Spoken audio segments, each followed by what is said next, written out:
Good morning, everybody, and welcome back to Trades and Gains. I'm your host, Max Pitts, and we have some good news. Inflation might finally be taking a breather, or at least that's what November's PCE data is trying to tell us. But don't pop the champagne just yet unless you got it on sale. So here's the scoop. The Personal Consumption Expenditures Price Index, or PCE, for those of us who don't like tongue twisters, showed inflation just rose 0.2% last month. That's a big win compared to earlier this year when prices were climbing like a cat chasing a laser pointer. Year over year, core PCE, which excludes those pesky food and energy costs, came in at 2.9%. That's down from the 3.1% in October and just barely below Wall Street's expectations. Basically, the Fed's been trying to get inflation back to 2%, and this report says, hey, at least we're on the right track. But before you think Powell is going to crack a smile, remember, he's still stuck in this hawkish vibes only phase. The Fed's keeping rates higher for longer, and Powell's made it clear they're not ready to declare victory over inflation.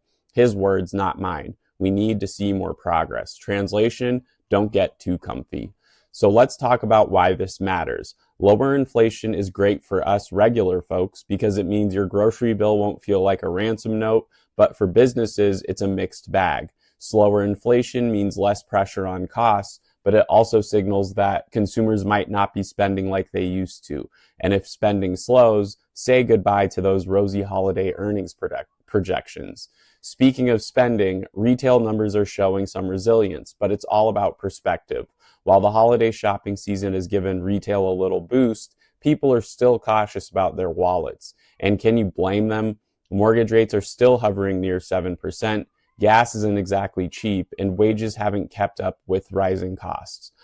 So here's the big question. Is the PCE report the start of a new chapter or just a blip? The Fed's next moves are going to depend on whether inflation continues to cool and how the job market holds up. If inflation sticks around, expect the Fed to keep rates high enough to make your credit APR feel like a bad joke.